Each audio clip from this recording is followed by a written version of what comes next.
نبی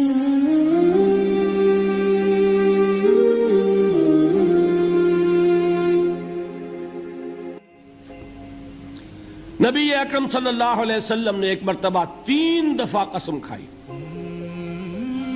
واللہ لا یؤمنو، واللہ لا یؤمنو، واللہ لا یؤمنو، خدا کی قسم وہ شخص مومن نہیں، خدا کی قسم وہ شخص مومن نہیں، خدا کی قسم وہ شخص مومن نہیں۔ واقعہ یہ ہے کہ ہم تصور نہیں کر سکتے کہ صحابہ کیسے لرز گئے ہوں گے، کانپ اٹھے ہوں گے، کون وہ بدبخت ہے، کون وہ شقی ہے جس کے بارے میں اللہ کے رسول 3 دفعہ قسم کھا کر فرما رہے ہیں کہ وہ صاحب ایمان نہیں۔ قیل من یا رسول اللہ، کسی نے ڈرتے ڈرتے پوچھا ہوگا اے اللہ کے رسول کس کے بارے میں ارشاد فرما رہے ہیں؟ اب جواب سنیے، الذی لا یامن جارہ بوائقہ، وہ شخص کے جس کی ایذا رسانی کی وجہ سے، جس کی بدخلقی کی وجہ سے اس کا پڑوسی امن میں نہیں ہے۔ یہ کوئی گناہ کبیرہ ہے؟ آپ کی فہرست میں تو گناہ ہی نہیں، کبیرہ کیا سوال، صغیرہ بھی نہیں۔ زیادہ آپ یہ کہیں گے کہ ذرا بد اخلاقی ہے، کج خلقی ہے، بس اچھا کردار کا معاملہ نہیں ہے، یہ کہیں گے، گناہ کی فہرست میں نہیں آئے گی۔ کبیرہ بہت بڑی شے ہے، لیکن اس پر اللہ کے رسول نے 3 دفعہ قسم کھائی، ایمان نہیں ہے، ہرگز نہیں ہے، خدا کی قسم نہیں۔ اب بتائیے ایمان اور عمل علیحدہ ہو جائیں گے کیا؟ یہ ہے مسئلہ جو امام بخاری کے سر پہ ہے۔ اور سنیے، فرمایا حضرت انس ابن مالک نے، یہ روایت جو میں نے آپ کو ابھی سنائی ہے یہ کوئی ایسی ویسی روایت نہیں ہے، متفق علیہ ہے، بخاری اور مسلم دونوں میں موجود، اس سے اونچا درجہ روایت کا ہے ہی نہیں۔ راوی کون؟ ابو ہریرہ رضی اللہ تعالی، ان کی والدہ لے کر حاضر ہو گئی، یہ بچہ حضور آپ کی خدمت میں رہے گا، آپ کی خدمت کرے گا، آپ کے پاس رہے گا، ٹھیک ہے۔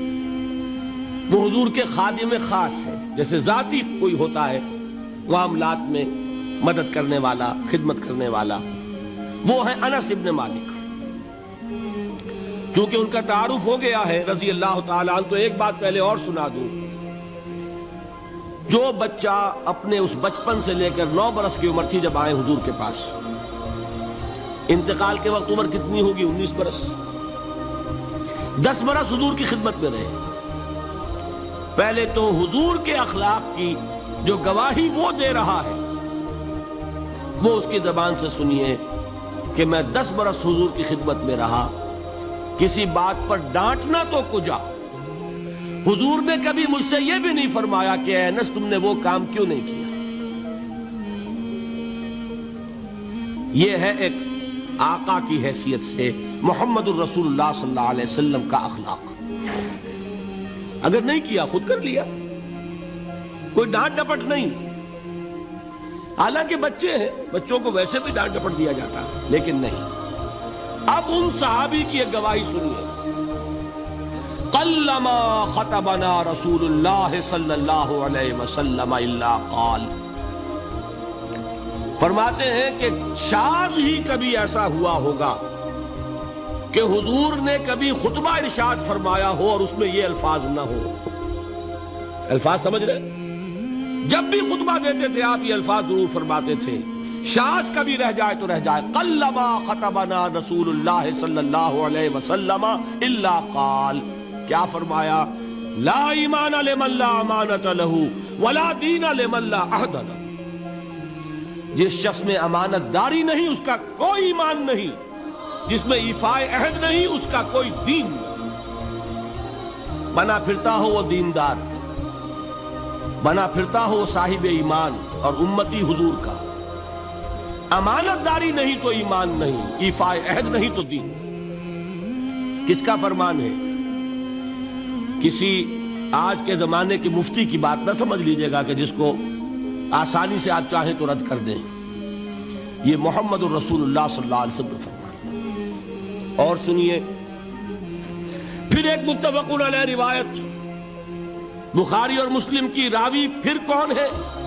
ابو ہریرہ رضی اللہ تعالی فرماتے حضور نے ارشاد فرمایا لا یزنی الزانی حین یزنی وہو مومن ولا یسرق السارق حین یسرق وہو مومن ولا یشرب الخمر حین یشرب وہو مومن۔ کوئی زانی حالت ایمان میں زنا نہیں کرتا۔ کیسے ممکن ہے؟ ایمان ہو اور زنا ہو جائے، پھر وہ ایمان دھیلے کا ہوا؟ کیا قدر و قیمت اس ایمان کی؟ وہ تو اٹھا کر پھینک دینے کی چیز ہے۔ ایمان اور اخلاق پہ اثر انداز نہ ہو، ایمان اور کردار کو نہ بدلے، ایمان اور عمل کو نہ بدلے تو کس مرض کی دوا؟ پھینکو اٹھا کر۔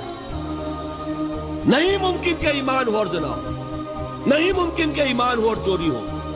لا یسرق السارق حین یسرق وہو مومن۔ کوئی چور حالت ایمان میں چوری نہیں کرتا، کوئی شرابی حالت ایمان میں شراب نہیں پیتا۔ ولا یشرب الخمر حین یشرب وہو مومن۔ کوئی شراب پینے والا وہ مومن نہیں ہوتا جب وہ شراب پی رہا ہوتا، اس وقت اس کے دل سے ایمان نکل جاتا ہے۔ اب دیکھیے یہاں کیا میں نے کل بتایا تھا نا، مغالطے کیا ہو گئے؟ مغالطے یہ ہو گئے کہ اس کو سمجھ لیا قانونی بات، یہ قانونی بات نہیں ہے، وہ قانونی ایمان کی بات نہیں ہو رہی، یہ حقیقی ایمان کی بات ہو رہی۔ قانونی ایمان کی بات ہو تو یہ کافر ہو گیا، پھر کافر نہیں ہے۔ قانونی ایمان کا دار و مدار قول پر ہے، یہ وہ حقیقی ایمان ہے، قلبی یقین والا ایمان، اس کے بارے میں فرمایا جا رہا ہے۔ وہ دل سے نکل جاتا ہے تو گناہ ہو سکتا ہے۔ ایک اور حدیث میں حضور نے اس کو اور واضح کر دیا، جب کوئی شخص گناہ کرتا ہے تو ایمان اس کے دل سے نکل کر اور اس کے سر پر منڈلاتا ہے جیسے پرندہ ہو۔ اگر توبہ کرتا ہے تو واپس لوٹ آتا ہے، توبہ نہیں کرتا تو رخصت ہوتا ہے۔ بتائیے کوئی اشتباہ ہے گیا؟ لیکن خدا کے لیے دو انتہاؤں سے اپنے آپ کو بچائیے۔ ایک انتہا یہ کہ اس حدیث کی بنا پر آپ کافر قرار دے دیں۔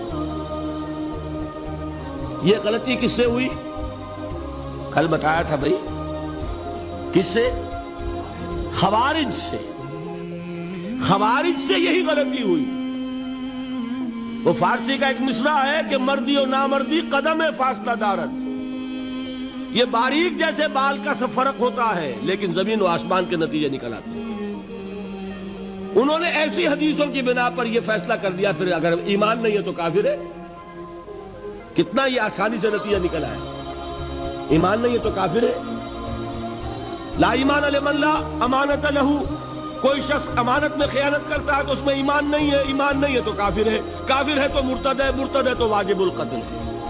کہاں سے کہاں بات پہنچ گئی؟ بہت بڑی غلطی، بہت بڑی گمراہی۔ دوسری طرف ایک ہمارے ہاں اور انداز ہے کہ وہ جنت و دوزخ کے فیصلے اور قیامت کے اور آخرت کے فیصلے بھی قانونی اسلام کی بنیاد پر کرتے ہیں۔ انہیں یہ سمجھ لینا چاہیے یہ قانونی اسلام دنیا میں مفید ہے، آخرت میں وہ یقین والا ایمان ہوگا تو مفید ہوگا۔ یہ چیز ذہن سے نکل گئی، اور برا نہ مانیے یہ اہل سنت کے اکثر عوام کے ذہنوں سے یہ بات نکل گئی۔ وہ یہ سمجھتے ہیں ہمارے پاس سرٹیفکیٹ ہے، ہم مسلمان ہیں، مسلمان ہیں تو صاحب ایمان ہے، صاحب ایمان ہے تو جنت ہم پر واجب اور دوزخ ہم پر حرام۔ یہ آپ کے دل میں لکھا ہوا ہے کہ نہیں؟ جب دل میں یہ لکھا ہوا ہوگا تو پھر کرو گناہ، کیوں نہ کرو؟ کیوں حرام خوری نہ کرو؟ کیوں رشوتیں نہ لو؟ کیوں بددیانتی نہ کرو؟ جبکہ دوزخ تو آپ پر حرام ہے ہی ہے، آپ کو کوئی چیز نقصان پہنچا ہی نہیں سکتی۔ یہ مرجیہ کا عقیدہ تھا اصل میں، یہ دوسری انتہا تھی جو آج اہل سنت کے اکثر لوگوں کے دلوں میں بات بیٹھ گئی، عوام کے اندر جہلا کے اندر۔ ان دونوں چیزوں سے بچیے۔ تیسری ایک غلطی کی اہل تشیع نے، انہوں نے کیا غلطی کی؟ کی، ایمان اور اسلام کے فیصلے دنیا میں کرنے لگ گئے۔ فلاں مومن تھے، باقی سب مسلم ہی تھے، اور باقی سب منافق ہی تھے، یہ فیصلہ کرنے کا کسی کو اختیار نہیں۔ دنیا میں فیصلہ صرف یہ ہوگا کہ کافر تھا یا مسلمان، چھٹی۔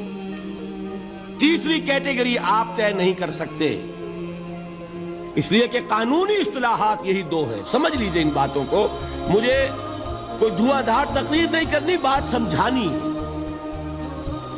دیکھیے، قانونی سطح پر انسانوں کی تقسیمیں ہوں گی صرف دو، یا مسلم یا غیر مسلم، یہ ہے قانونی تقسیم۔ اب جو مسلم ہے وہ مومن بھی ہو سکتا ہے، وہ منافق بھی ہو سکتا ہے، بات سمجھ رہے ہیں؟ لیکن منافق کوئی قانونی اینٹی نہیں ہے۔ دنیا میں ہم کسی کو منافق نہیں کہہ سکتے۔ ہاں، حضور کہہ سکتے تھے، حضور کو اللہ نے علم دیا تھا، لیکن حضور نے بھی ایسی پہرے داری کی ہے کہ کسی ایک شخص کے بارے میں بھی نہیں فرمایا کہ یہ منافق ہے۔ یہاں تک کہ جس کے بارے میں علم نشرہ ہو چکا تھا، عبداللہ ابن ابی، اس کی بھی نماز جنازہ پڑھا دی کہ نہیں پڑھا دی؟ نماز جنازہ کافر کی پڑھی جاتی ہے یا مسلمان کی؟ اس کا مطلب ہے عبداللہ ابن ابی کو بھی حضور نے آخری وقت تک مسلمان تسلیم کیا۔ منافق جو بھی ہے وہ اپنے اندر ہے، اللہ کے ہاں جا کر کھلے گا۔ For all legal purposes a منافق is a مسلم۔ بات سمجھ میں آئی؟ اس لیے کہ لیگل اینٹیٹیز دو ہی ہے، کافر اور مسلم۔ تیسری اینٹیٹی کوئی لیگل نہیں ہے، تیسری کوئی حیثیت قانونی نہیں ہے۔ اب ایک جو مسلم ہے وہ مومن بھی ہو سکتا ہے، منافق بھی ہو سکتا ہے۔ اس کا فیصلہ کہاں ہوگا؟ اللہ کے